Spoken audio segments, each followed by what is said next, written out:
네, 오늘 와 보니까 찬양 인도하는 사람 숫자가 좀 적었어요. 그래서 어, 외로워 보여서 중간에 제가 끼어들었는데 다행히 세원 형제가 인도하는 관계로 끼워줬습니다.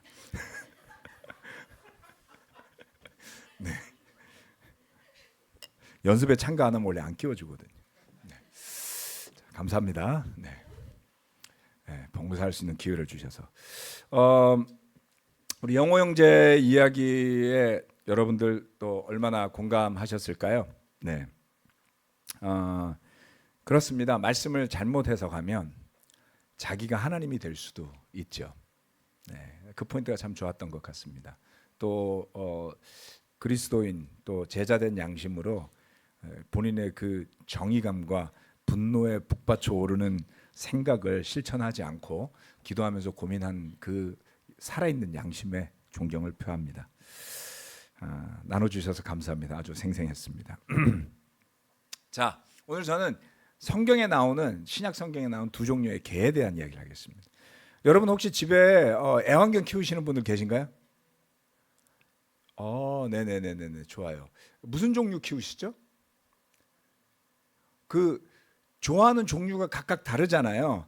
어떤 사람은 좀 작고 아담하고 이런 개를 좋아하고 어떤 사람은 굉장히 큰 개를 좋아하지 않습니까? 네, 안 키우신 분들이 대부분이라서. 네, 그리고 옛날에도 개를 키웠잖아요, 그렇죠?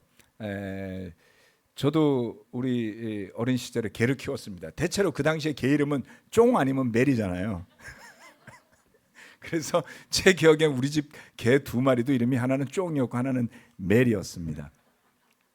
네, 그래서 개는 정말 우리에게 친숙한 동물이죠. 그런데 성경에 나오는 개는 긍정적으로 묘사가 됐을까요? 부정적으로 묘사가 됐을까요?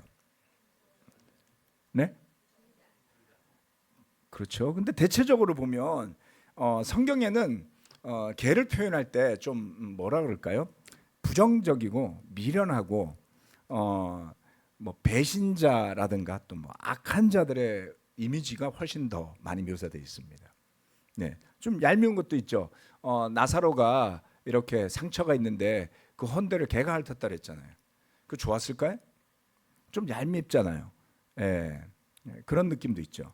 그런데 긍정적인 관점도 있기는 있습니다. 그래서 오늘은 성경에 나오는 부정적 개들과 긍정적 개에 대한 이야기를 한번 해보도록 하겠습니다.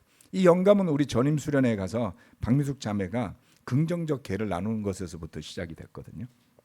참고로 지난주 월요일부터 수요일까지 3박 4일 일요일 저녁에 내려가서요. 우리 전임 수련회를 했는데 정말 역대급 최고였습니다. 네, 모든 전임들이 정말 인볼브해서 또 우리 김호 목사님 작년 11월쯤에 잠실교회 조인을 해서 올 초에 있었던 전임 수련회에서는 약간 좀 덜 적응된, 그렇죠? 관찰하는 분위기였는데 이번에는 완전히 분위기 속으로 녹아들어서 정말 최고의 역대급 수련회가 되었습니다. 그 중에서 하이라이트가 뭔지 아세요? 최고의 하이라이트. 우리가 레슨도 하잖아요. 플래닝도 하잖아요. 최고의 하이라이트는 바뀌어야 할 점 피드백 주기였어요. 그래서 레슨을 하고 플래닝을 하면 통상 길어야 2시간 하거든요. 그날 리얼타임으로 제가 녹음을 했는데 2시간 40분을 한 거예요. 중간에 쉬자 그러는데 안 된대요. 쉬면 안 된대요. 예, 이어가야 된다고. 2시간 40분을 서로가 성장할 부분에 대해서 리얼한 피드백들을 주고받았습니다. 네, 올가을에 많이 변화하고 성장하는 우리 교회 전임 목회자들을 여러분 보시게 될 겁니다. 아멘. 자, 그래서 신약 성경에 나오는 두 종류의 개에 대한 이야기를 시작하겠습니다. 첫 번째, 조심해야 될 개들이 있다. 빌립보서 3장 1절로 2절 말씀입니다. 끝으로 나의 형제 자매 여러분, 주 안에서 기뻐하십시오. 내가 같은 말을 되풀이해서 쓰는 것이 나에게는 번거롭지도 않고 여러분에게는 안전합니다. 개들을 조심하십시오. 악한 일꾼들을 조심하십시오. 살을 잘라내는 할례를 주장하는 자들을 조심하십시오. 여러분, 성경에 많은 내용이 나오는데요, 성경에 나온다고 해서 다 설교를 쓸 수 있는 게 아닙니다. 저는 이 구절을 어떻게 받아들여야 할지 꽤 오랫동안 고민을 했거든요. 네, 좀 어렵습니다. 아니 어떻게 교회 안에 이런 일들이 있지? 또 사도 바울이 뭐 이런 표현을 쓸까? 좀 정제된 표현을 쓰면 좋지 않을까? 여러분 사도 바울한테 나중에 천국에서 만나면 편지 피드백을 해주시기 바랍니다. 바울은 빌립보 교회 형제 자매들에게 같은 말을 되풀이해서 쓴다고 강조했거든요. 그러니까 이런 말을 했었다라는 것을 알 수가 있습니다. 이 말은 뭐냐면 육신의 할례를 주장하는, 즉 율법주의에 빠진 일꾼들을 조심하라는 겁니다. 걔들과 악한 일꾼들은 다른 사람들이 아니겠죠. 일맥상통하는 말들입니다. 그리고 복수로 쓰인 걸로 봐서 다수가 있었다라는 것을 짐작할 수가 있습니다. 여기에 걔들로 표현된 사람들은요, 교회 바깥의 사람들이 아니에요. 놀랍게도 교회 안에서 성장하면서 이런 표현을 듣게 되었든지, 아니면 의도적으로 교회 안에 스며들었든지 그리스도 예수 중심의 신앙이 아닌 자기 중심의 신앙으로 뭉쳐진 존재들이었다라는 겁니다. 그들에 대해서 부연 설명을 바울은 이렇게 하고 있습니다. 3장 3절로부터 7절 말씀입니다. 하나님의 영으로 예배하며 그리스도 예수 안에서 자랑하며 육신을 의지하지 않는 우리들이야말로 참으로 할례받은 사람들입니다. 우리가 아니고요, 바울이 말한 겁니다. 오해하지 마세요. 하기야 나는 육신에도 신뢰를 둘 만합니다. 다른 어떤 사람이 육신에 신뢰를 둘 만한 것이 있다고 생각하면 나는 더욱 그러합니다. 나는 난지 8해 만에 할례를 받았고 이스라엘 민족 가운데서도 베냐민 지파요, 히브리 사람 가운데서도 히브리 사람이요, 율법으로는 바리새파 사람이요, 열성으로는 교회를 박해한 사람이요, 율법의 의로는 흠잡힐 데가 없는 사람이었습니다. 그러나 나는 내게 이루었던 것은 무엇이든지 그리스도 예수 때문에 해로운 것으로 여기게 되었습니다. 바울은 여기서 이렇게 이야기를 하죠. 어떤 사람들의 특징이 있다는 것을 설명하고 있습니다. 그들은 무엇을 신뢰하고 있습니까? 육신을 신뢰하고 있다는 것을 알 수 있습니다. 영으로 예배하고 그리스도 예수 안에서 자랑해야 하는데 그렇지 않고 육신에 신뢰를 두고 육신을 의지하며 그 육신을 자랑하는 사람들이 있다는 겁니다. 여러분, 바울이 겪은 이 아이러니를 한번 생각해 보세요. 자신은 철저한 율법주의자였고 열성이 있었고 거기에 대한 자부심을 가지고 오만하게 살았던 사람이었어요. 그가 그것을 회개하고 버렸는데 거꾸로 복음을 전하며 세운 교회 안에 율법주의가 자생하고 파고들었단 말이에요. 너무 아이러니하지 않겠어요? 가장 본인이 부정했던, 부인했던, 그래서 버렸던, 그리스도 예수 중심으로 돌아서서 누렸던 자유와 사랑과 평화와 이런 것들을 위협하는 것이 교회 안에서 일어났다는 겁니다. 바울의 결론은 이런 것이었습니다. 내게 이루었던 무엇이든지 그리스도 때문에 해로운 것이 되었다고요.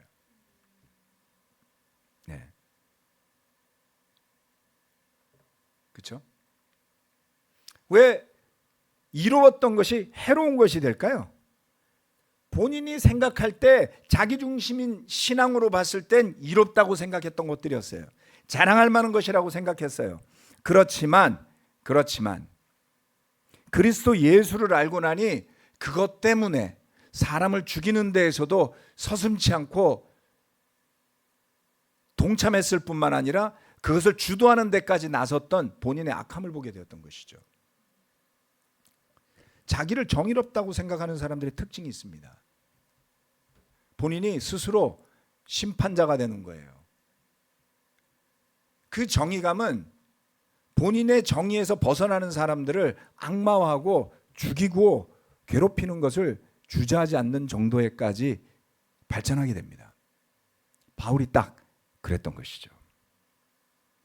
그래서 그 전에 자신에게선 이루었어요. 열심히 공부하고 율법을 공부하고 율법을 지킴으로써 자랑이 늘어갔고 사람들한테 칭찬을 받고 인정을 받았고 바리새파 가운데 엘리트 청년으로 차세대 지도자로 되었으니까요. 얼마나 신났을까요? 그런데 그리스도 때문에 해로운 것이 되었어요. 3장 8절로 10절 말씀. 그뿐만 아니라 내 주 예수 그리스도를 아는 지식이 가장 고귀함으로 나는 그 밖에 모든 것을 해로 여깁니다. 나는 그리스도 때문에 모든 것을 잃었고 그 모든 것을 오물러 여깁니다. 나는 그리스도를 얻고 그리스도 안에 있는 사람으로 인정받으려고 합니다. 나는 율법에서 생기는 나 스스로의 의가 아니라 그리스도를 믿는 믿음으로 말미암아 오는 의, 곧 믿음에 근거하여 하나님에게서 오는 의를 얻으려고 합니다. 내가 바라는 것은 그리스도를 알고 그분의 부활의 능력을 깨닫고 그분의 고난에 동참하여 그분의 죽으심을 본받는 것입니다. 바울이 강조했던 것들을 빨간색으로 써봤습니다. 바울이 버려야 할 것들은 무엇이었습니까? 자신의 지식이었어요. 그리스도 예수를 아는 지식이 가장 고귀하다고 그랬어요. 왜요? 그 지식 때문에 본인은 변하게 되었으니까요. 이제는 죽이고 자기의 정의를 실현하는 사람이 아니라 오히려 고난당하는 사람이 된 겁니다. 그래서 그리스도 때문에 모든 것을 잃었어요. 그리고 그것을 오물로 여기게 되었던 겁니다. 두 번째, 그는 그리스도를 믿는 믿음으로 말미암아 오는 의로움이라는 것을 알게 됐어요. 이거는 뭡니까? 사람에게 인정받으려고 하는 것이 아니라 그리스도 예수에게 인정받으려고 하는 거예요. 하나님에게 인정받는 것은 사람이 보이지 않는 곳에서 가지는 생각, 하는 행동, 내 마음속의 작용까지 포함되는 겁니다. 그러나 사람한테 인정받으려고 할 땐 그런 것은 중요하지 않죠. 앞에서 하는 말, 의식해서 하는 행동들, 그리고 보여주려고 하는 표현들과 행동들인 것입니다. 그리고 그 중심에는 내가 있는 것이죠. 놀랍게도요, 하나님에게 인정받으려고 하면 나 중심으로 생각해서 그렇게 되지 않는다라는 겁니다. 똑같은 거 아니야? 사람한테 인정받으려고 하나? 하나님한테 인정받으려고 하나? 아니요. 자기를 버린 사람만 인정받는다니까요. 이게 아이러니 아니에요? 나 구원받을래. 구원은 너무 소중해. 그 구원을 바라는 건 이기적인 거 아닌가요? 이렇게 생각한 적도 있어요.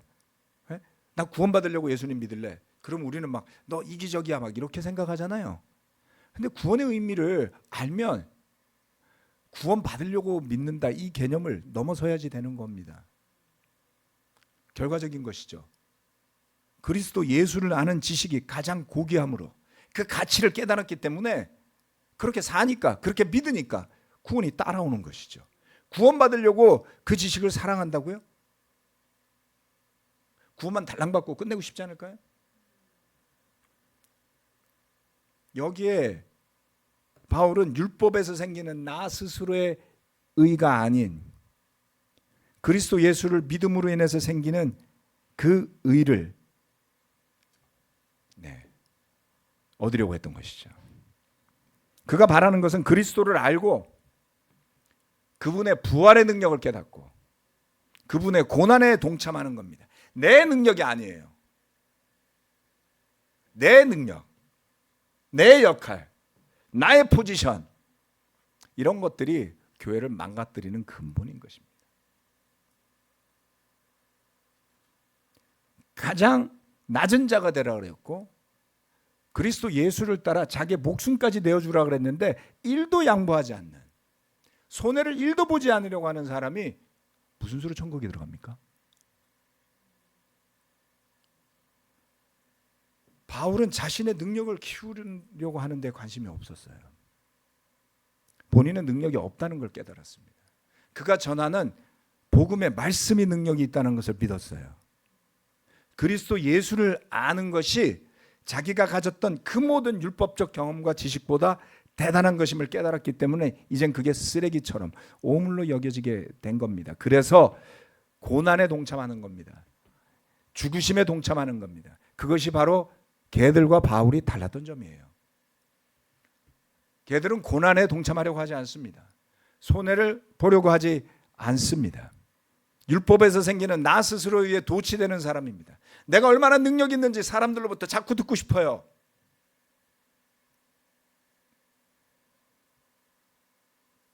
바울의 세계관은 예수 그리스도 때문에 완전히 변화된 것을 알 수 있습니다.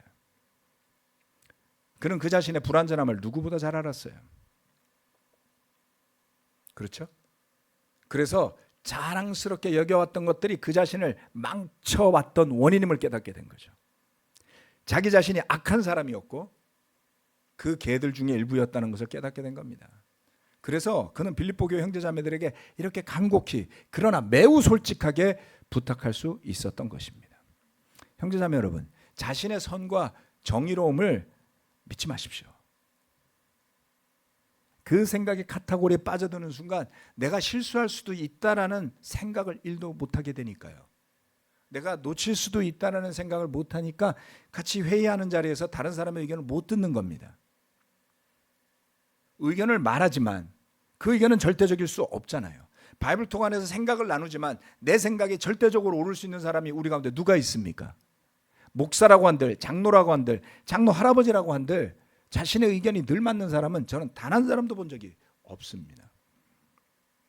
그러니 자신의 선과 나는 선한 의도를 갖고 있어, 누가 악한 의도를 갖고 있다고 말하지 않습니다. 그런데 그 선 속에 그 순도가 얼마나 되는지를 보셔야 되는 거예요. 정말 100% 선한 의지만을 가지고 사는 사람이 어디 있습니까? 오염된 의도가 시간이 지날수록 그 순도를 잃어갈 수도 있다는 것을 생각해야 되지 않습니까? 네, 때로는 자녀를 야단칠 때에도 정말 순수한 동기보다 열받아서 할 때도 있어요. 부모 되신 여러분 다 공감하지 않아요? 애를 훈계하고 똑바로 가르치려고 시작했는데 나중엔 열받아서 하는, 그러면 사과해야 되잖아요. 저는 그렇게 해서 사과한 적이 참 많습니다. 그래서 저는 제 자신을 완전한 아버지로 생각한 적이 한 번도 없습니다. 네.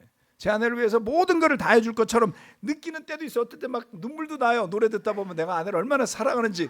그랬다가 말도 안 되는 소리 해갖고 열받게 만들고 상처 주고. 그러지 않나요? 제가 완전하게는 전혀. 저는 그래서 이 바울의 마음을 잘 느낍니다.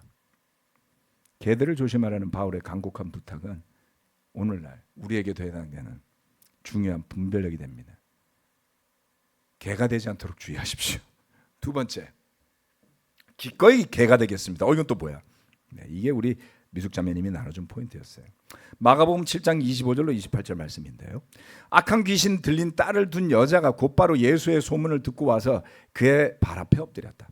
그 여자는 그리스 사람으로서 시로페니키아, 개역 개정 성경에는 수로보닉이라고 되어 있습니다. 출신인데 자기 딸에게서 귀신을 쫓아내달라고 예수께 간청하였다. 예수께서 그 여자에게 말씀하셨다. 자녀들을 먼저 배불리 먹여야 한다. 자녀들이 먹을 빵을 집어서 개들에게 던져주는 것은 옳지 않다. 그러나 그 여자가 예수께 말하였다. 주님, 그러나 상 아래에 있는 개들도 자녀들이 흘리는 부스러기는 얻어먹습니다. 저는 이제 자매 입장에서 성경을 본다, 이런 게 잘 상상이 안 가는 사람이니까 워낙 요즘 테토남 이런 이야기 하지만 테스토스테론 흘러 넘치는 남자 중에 한 사람으로서 단 한 번도 이 생각을 해본 적이 없는데 미숙자매님 그러는 거야. 기꺼이 개가 되겠다는 믿음은 대단한 믿음이라고요. 그러고서 다시 보니까 진짜 그 포인트네. 이 여자는 자기가 개가 되어도 좋으니 딸이 고쳐지기를 바라는 마음이었던 거예요. 너무나 놀랍지 않습니까? 이 이야기를 너무나 잘 알고 있지만 나 스스로 개가 되어도 좋다 이런 생각을 한번 해봤나? 네. 어떤 사람들은 스스로 의롭다고 여기고 남을 판단하고 가르치려 들면서 사도 바울로부터 개들이라는 호칭을 얻었어요. 그런데 이 여인은 스스로 간절한 마음으로 부끄러움을 무릅쓰고 자식을 위한 열정으로 주님 앞에 엎드렸고 간청했습니다. 왜 주님이 이렇게 단호하게 이야기했는지 알 수가 없습니다. 요즘 기준으로 보면요, 인종차별적 발언에 성차별적이고 심지어는 동물차별적인 발언으로 보여요. 근데 문제는 사실 단어가 문제가 아니죠. 핸디캡이라는 단어 잘못됐어. 장애인이라는 단어 바꿔야지 돼. 맨날 단어가 바뀌어갖고 요새는 그 말이 뭔지도 전 잘 모르겠어요. 근데 문제는 사람들은 계속 그 단어를 바꾼다는 거예요. 왜요? 인식이 바뀌지 않았으니까요. 그렇죠? 그러니까 말은 사실 중요하긴 하지만 마음 안에 있는 생각과 판단과 오만이 더 잘못되고 그게 바뀌어만 하는 것 같습니다. 그래서 주님은 좀 심한 표현을 하셨어요. 자녀의 음식을 개들에게 줄 수는 없다. 근데 이 여자는 부스레기라도 떨어지는 것 정도는 주워 먹죠. 와, 대박 아니에요? 예수님한테 이 정도 포인트까지 나간 사람이 없어요. 예. 이건 그야말로 예수님하고 논쟁에서 이긴 느낌, 그런 느낌까지도 있어요. 근데 논쟁이 아니죠. 와, 예수님은 어쩌면 이 여인의 속에서 그게 드러나게 하고 싶었던 건지도 몰라요.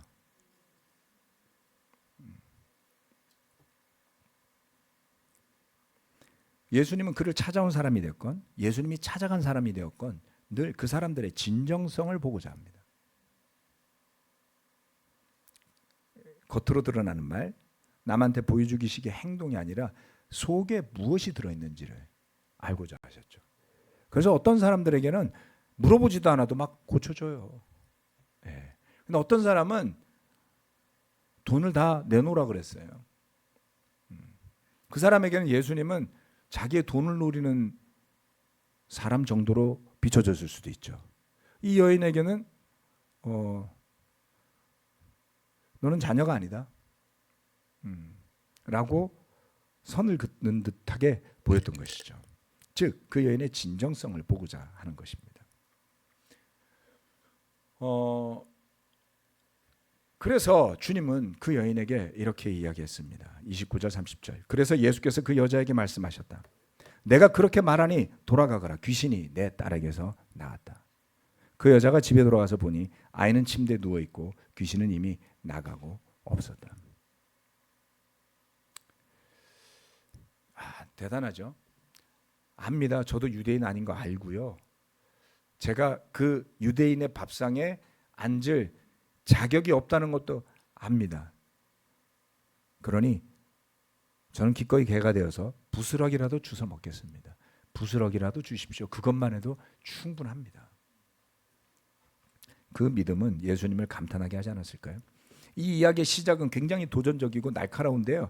이 여인의 간절함과 겸손함으로 인해서 결말이 너무 아름답게 된 거예요. 저는 이 말씀들을 좀 보면서 생각하게 되었습니다. 정말 성경 말씀 안에 빼놓을 것들이 없구나. 우리는 태생적으로 모든 것을 자기 중심으로 바라보며 살고 있습니다. 눈도 앞에만 달려갖고 내가 주인이 되어서 보려고 하고요. 매사 자신의 경험을 통해서만 이해하려고 하고요. 자기가 아는 것 외에는 모르는 게 있을 수도 있다는 것도 인정하기가 어렵죠. 그런데 신앙까지도 자기중심적으로 되면 타락의 길로 내려갈 가능성이 높습니다. 예수 그리스도를 중심으로 자신을 버릴지라도 믿음의 기적을 간절히 바라는 신앙은 자신의 능력, 경험, 지식, 핏줄로는 결코 경험할 수 없는 주님의 능력을 맛보게 해주는 것이죠. 여러분, 우리 자신에서 벗어납시다. 너무 자기를 보호하려고 안간힘을 쓰시지 않아도 돼요. 예수님 앞에 나아가는 사람은 모든 것을 내려놓을 수 있고 그 예수님으로부터 엄청난 것을 경험하는 삶으로 나아갈 수도 있습니다. 여러분, 요즘 일상은 어떻습니까? 매일 도전적인 여건 속에 있는 분들도 많을 것 같은데요.